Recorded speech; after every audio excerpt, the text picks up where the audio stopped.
नमस्कार, 24चं सरकार या कार्यक्रमामध्ये आपलं स्वागत. मी प्रशांत सोनार. आज आम्ही आलो आहोत मुंबईपासून 100-125 किलोमीटरवर असलेल्या पालघर लोकसभा मतदारसंघामध्ये. पालघर लोकसभा मतदारसंघाचं वैशिष्ट्य सांगायचं झालं तर अनेक विकासाचे मार्ग या पालघर जिल्ह्यातून जातात. पण मुळात या ठिकाणचा विकास झालाय का? या विकासासाठी कोणत्या गोष्टींची गरज आहे? ह्याचा विचार हा राजकारणी करतायत का? या अनुषंगाने आज आपण चर्चा करणार आहोत. कारण पालघर लोकसभा मतदारसंघात विशेषतः जी लढत आहे ती महायुती, महाविकास आघाडी आणि बहुजन विकास आघाडी या तीन पक्षांमध्ये, या तीन पक्षांच्या उमेदवारांमध्ये. आणि याच अनुषंगाने आज आपण चर्चा करणार आहोत बहुजन विकास आघाडीचे सर्वेसर्वा हितेंद्र ठाकूर यांचे सुपुत्र क्षितिज ठाकूर यांच्यासोबत. कारण नालासोपाऱ्याचे ते आमदार देखील आहेत. त्याचबरोबर बहुजन विकास आघाडीचं वर्चस्व या पूर्णपणे लोकसभा मतदारसंघात दिसतंय. आणि त्याच अनुषंगाने आज आपण चर्चा करणार आहोत क्षितिज ठाकूर यांच्यासोबत. क्षितिज ठाकूर साहेब, आपलं कार्यक्रमामध्ये स्वागत. नमस्कार. राजेश पाटील यांच्या माध्यमातून तुमचा उमेदवार उभा आहे बहुजन विकास आघाडीचा पालघर लोकसभा मतदारसंघात. पण विशेषतः हे बघितलं जात आहे की केंद्रीय नेतृत्व येत आहे किंवा विरोधी पार्ट्यांचे मोठे मोठे नेते येत आहेत, तुमच्या लिडरशिपवरतीच टीका करतायत रॅदर त्यांनी स्वतःचा विकासाचं सांगण्याबद्दल. काय म्हणणं आहे तुमचं? मला एक सांगा, जेव्हा हे मोठे मोठे नेते आमच्या तालुक्यामध्ये, आमच्या जिल्ह्यामध्ये येतात, टीका त्यांनी काय केलं आहे? एकही मुद्द्यावर असं त्या लोकांनी टीका केल्या आहेत का की अमुक अमुक गोष्टी आमच्या पक्षाकडून झालेली नाही आहे? त्यांची टीका काय गोष्टीवर आहेत?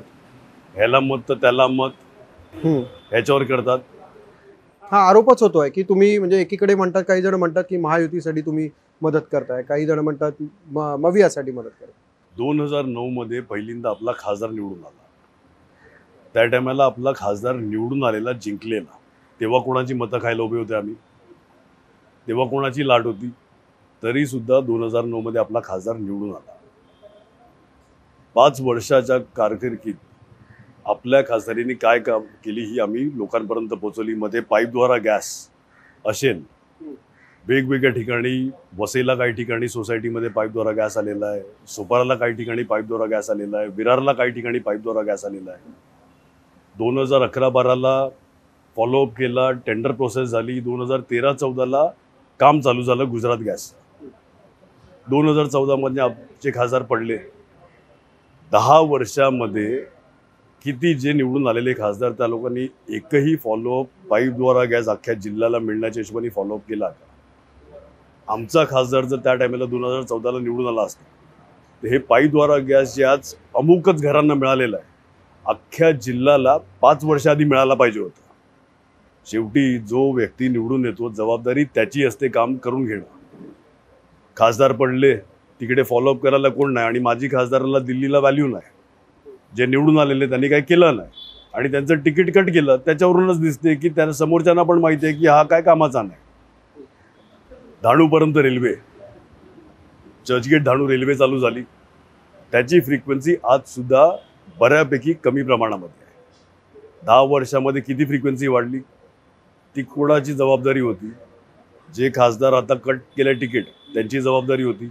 आमचा खासदार असता तर जशी विरार ते धाणू लोकलची फ्रिक्वेन्सी दर 3-4-5 मिनिटामध्ये आहे, तेवढी नाही, पण बऱ्यापैकी फ्रिक्वेन्सी धाणूची, लोकलची फ्रिक्वेन्सी वाढवण्यामध्ये आम्ही पाठपुरावा केला असता, ती वाढवून घेतली असती. का फ्रिक्वेन्सी वाढली नाही? 58 कोटी रुपयाचा सर्वे झालेला आमच्या जिल्ह्यापासून नाशिकपर्यंत रस्ता बनवायचा.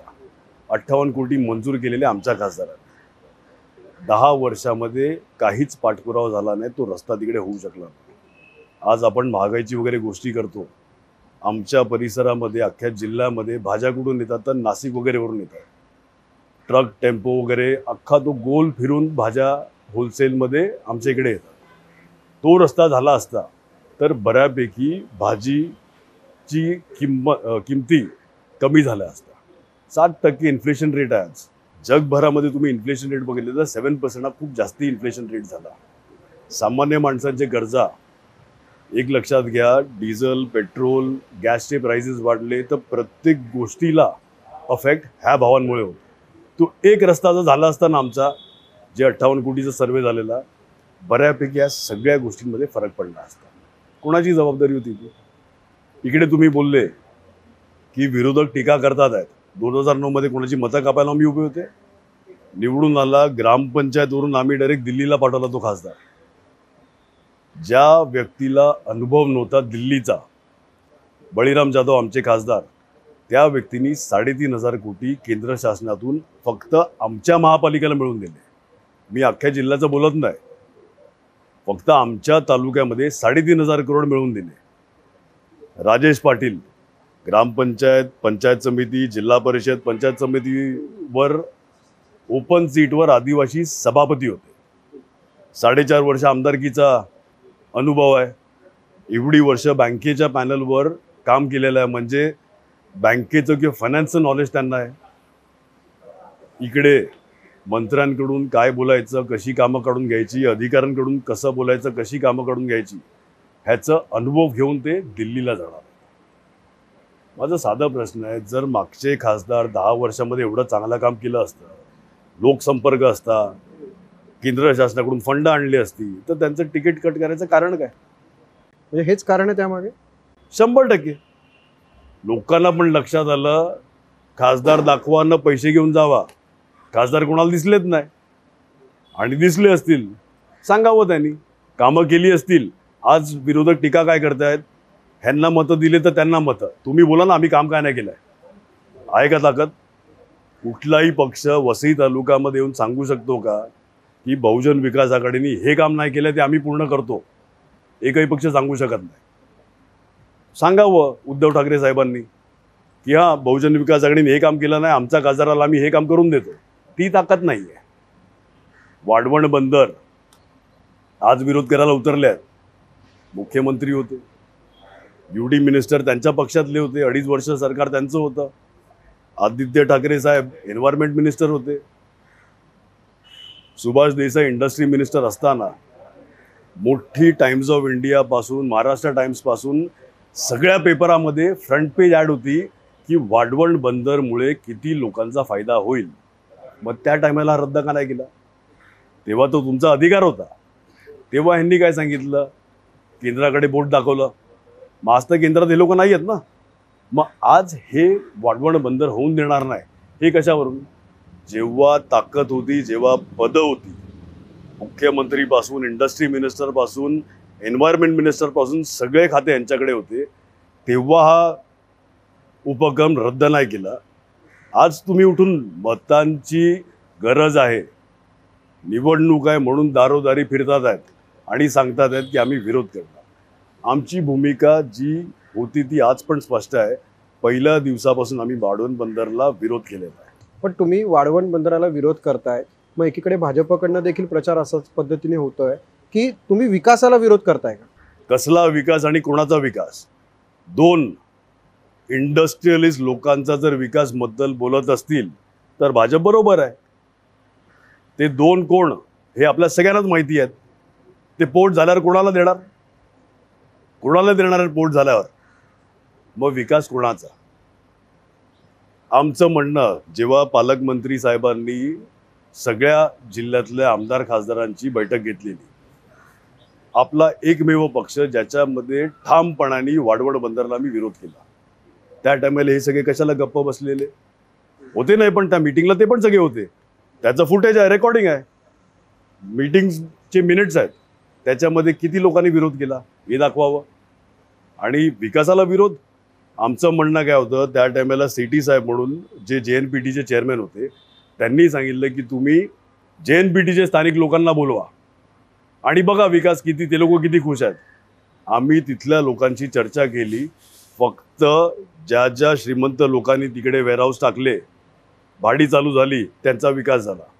ज्या लोकांची ऐपत होती ट्रक ट्रान्सपोर्ट, मोठ्या मोठ्या लोकांनी 100-100, 200-200 ट्रकं विकत घेतली, त्यांचा विकास झाला.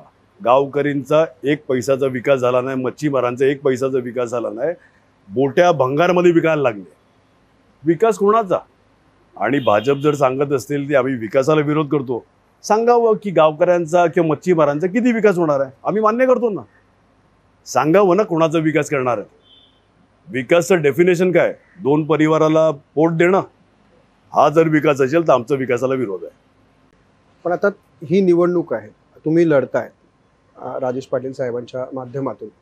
कोणतं आव्हान तगडं वाटतंय? मुळात आव्हान तगडं वाटतंय का आणि वाटतंय तर कोणतं, महायुतीचं की महाविकास आघाडीचं? माझा एक साधा प्रश्न आपल्या माध्यमातून सगळ्या जनतेला, हे दोन्ही पक्ष येतात, भाषणं करतात, एकही पक्ष विकासावर बोलतो आहे का? भाजप असेल किंवा उबाटा असेल, यांचे आरोप एकमेकांचे ताशारे ओढणं, आम्हाला बदनाम करणं, हे जे बोलतात की आम्हाला मत दिलं तर भाजपला मत देईल, पण तुम्ही दाखवा ना. आज तुम्ही मायनॉरिटीचे मसीहा झाल्यात.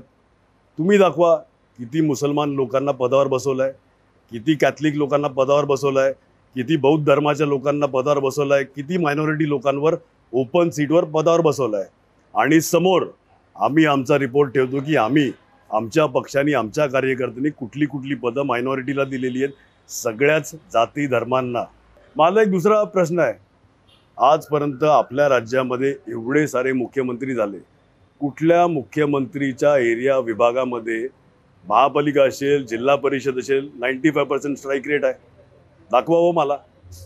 आमचा जिल्हापुरती मर्यादित पक्ष वसई तालुक्याच्या महापालिकामध्ये 115 पैकी 109 नगरसेवक लोक निवडून देतात, कार्यकर्ते निवडून देतात. जर जाती धर्माचा भेदभाव केला असता तर 109 नगरसेवक निवडून दिले असते का? आणि इतर नेत्यांमध्ये किती ठिकाणी 95% मतं आणि पदं निवडून दिलेली आहेत, हे दाखवा. मुंबईचे मुख्यमंत्री, ठाण्याचे मुख्यमंत्री, नांदेडपासून इतिहास बघा, कोणालाही एवढी मेजॉरिटी दिलेली नाही. ह्या कल्चरनी आमचा तालुका, हे खोटं पसरवणं त्यांना पण कळते. हे येणार, भडकवायची कामं करणार, 4.5 वर्ष कोण दिसणार नाही. आम्हीच एकमेकांचे साथी. 93च्या दंगलीच्या टायमेला पण आम्ही एकमेकांचे साथी होते. आयुष्यभर आम्ही एकमेकांचे साथी राहणार. हे कसलं बोलतात? पण आता म्हणजे निवडून येण्यासाठी मुळात मतं लागतात. मतदार याद्यांबद्दल तुमचे बरेच प्रश्न इथे उपस्थित झालेले आहेत, त्याबद्दल काय सांगाल? वेगवेगळ्या यादीमध्ये सेम फोटोवाले 7-7, 15-15 मतं, 1 लाख मतं मायनस झाली सोपारा मतदारसंघातून. 1 लाख मतं सोपारा मतदारसंघामधून डिलीट झाली आणि 1,35,000 नवीन मतं ॲड झाली. डिलीट होणारी मतं ही एक वैशिष्ट्य आडनावाची डिलीट झाली मतं, ते आमची होती. आणि एक वैशिष्ट्य आडनावाची मतं 1.5 लाख, 1,35,000 टू बी प्रिसाईज, 1,35,000 मतं ॲड झाली. तुम्हाला मी तो फोटो पाठवतो, तुम्ही कृपा करून ते आपल्या चॅनलवर दाखवावं. एक यादीमध्ये 7-7, 8-8, 12-12, 15-15 सेम फोटो, नावं वेगळी, सेम फोटो, नावं वेगळी, असे अनेक याद्यामध्ये फोटोज आढळून आले. पालघर लोकसभा मतदारसंघामध्ये बऱ्याच विकासाचे मार्ग जात आहेत किंवा या माध्यमातून विकास होतोय, पण मुळात पालघरच्या विकासासाठी तुमचं काय विजन आहे? आमचे काही ड्रीम प्रोजेक्ट्स आहेत. त्याच्यामधलं एक गोगटे सॉल्ट पॅन हे आमचं स्वप्न आहे.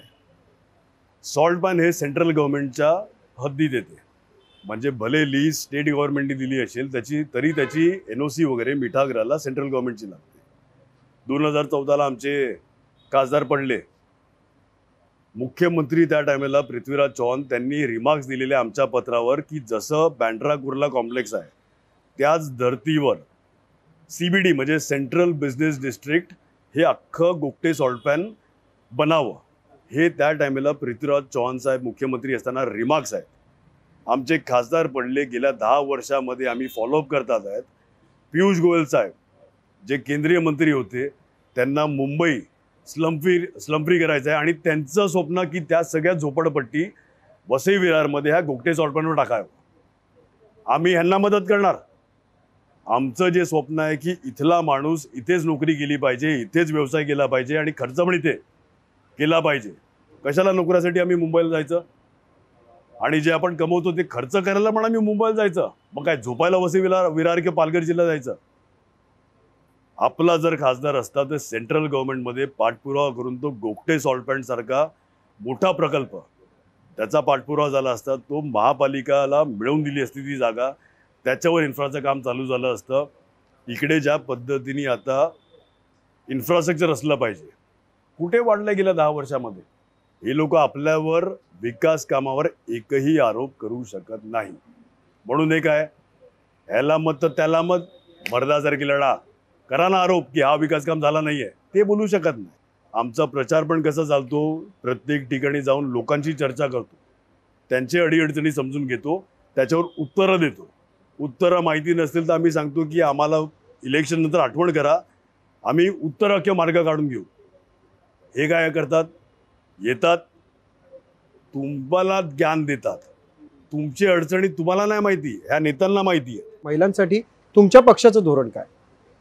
आम्ही महिला बाल कल्याण, बारकी महापालिका आहे आमची, 10 वर्षाआधी डायरेक्ट बेनिफिट, कुठलंही मोठे मोठे गव्हर्नमेंट येण्याच्या आधी डायरेक्ट बेनिफिट हे 10 वर्षाआधी आपण चालू केलं.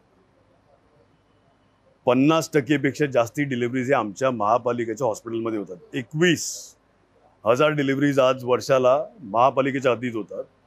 त्याच्यामध्ये 12,000 डिलिव्हरीजपेक्षा जास्ती महापालिकेच्या हॉस्पिटलमध्ये होतात. जुनी सिस्टम काय होती, ते फूड पॅकेट्स वाटले जायचे, बंद केले आणि डायरेक्ट तो पैसा महिलांच्या अकाउंटमध्ये द्यायला चालू केलं. जे जे प्रेग्नेंट महिला असतील, जे सिनियर महिला आहेत, परित्यक्ता आहेत, विधवा महिला आहेत, त्यांना दर महिन्याला डायरेक्ट अनुदान महापालिकेच्या माध्यमातून त्यांच्या अकाउंटमध्ये हे 10 वर्षाआधी केलं आहे. जेवढे लाभार्थी महापालिकेने गेल्या 10 वर्षामध्ये लाभ घेतलेला आहेत, हे आमच्या टचमध्ये आहेत, हे आम्हाला आशीर्वाद देतात. एवढी मोठी महिला ताकद कुठल्याच इतर पक्षांकडे नाही. पर्यटनासारखा हा जिल्हा आहे, मतदारसंघ आहे, त्याचबरोबर हॉस्पिटल यंत्रणा देखील कार्यरत म्हटलं तर आहे, म्हटलं तर नाही आहे. याबद्दल तुमचं काय मत?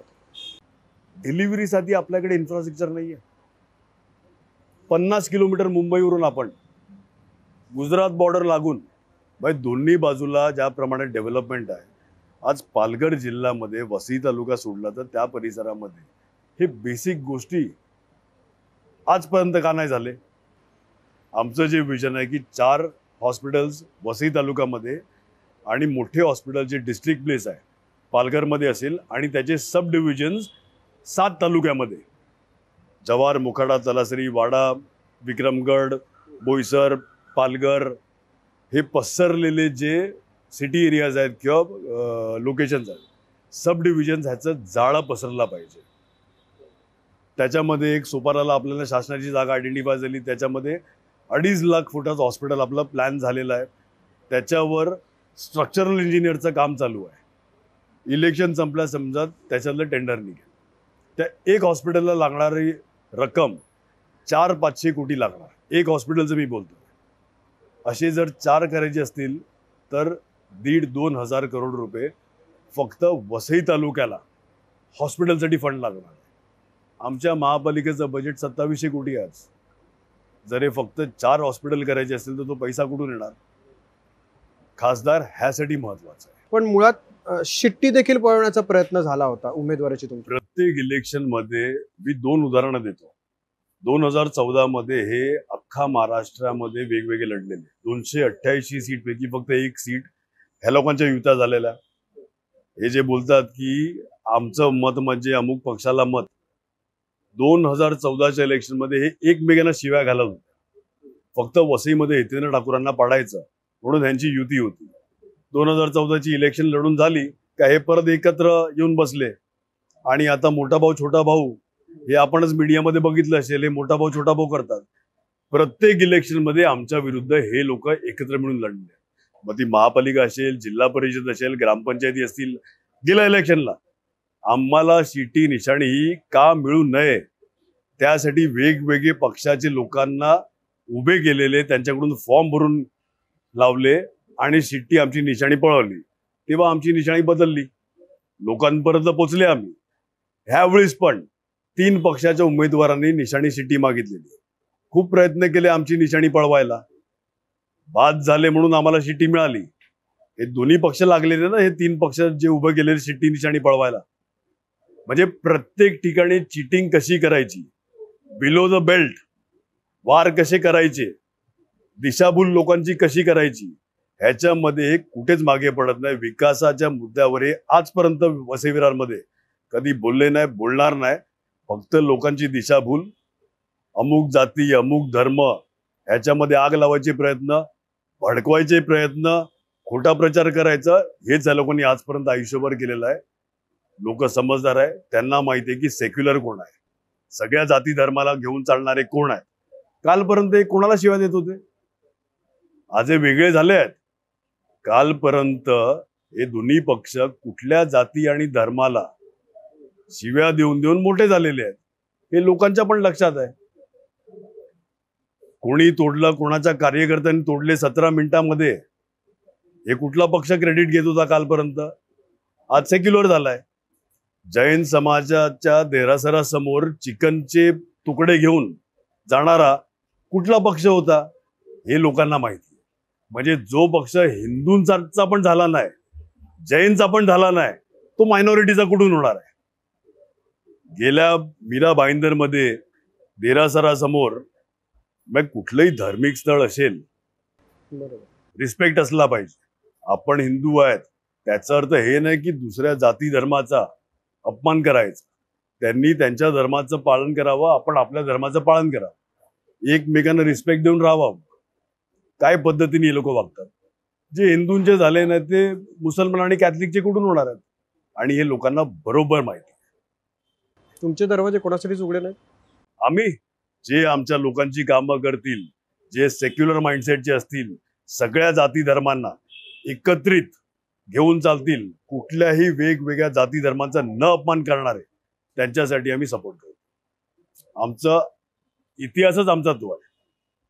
निश्चितच तुमचं हे विजन चांगलं आहे. ह्याला मतदारांची साथ मिळावी अशी तुम्ही अपेक्षा करतायत, आणि ती तुम्हाला मिळावी अशा शुभेच्छा आम्ही तुम्हाला देतो. आणि प्रचाराच्या या रणधुमाळीत तुम्ही वेळ काढलात. विशेषतः तुम्ही ह्या प्रचारासाठी वेळ देत नाही. बऱ्याच वेळा आम्ही बघितलेलं आहे की तुमचा जनसंपर्क दांडगा आहे. तर या सगळ्यामध्ये सुद्धा देखील तुम्ही वेळ काढला, त्याबद्दल आपले धन्यवाद. थँक्यू. नमस्कार.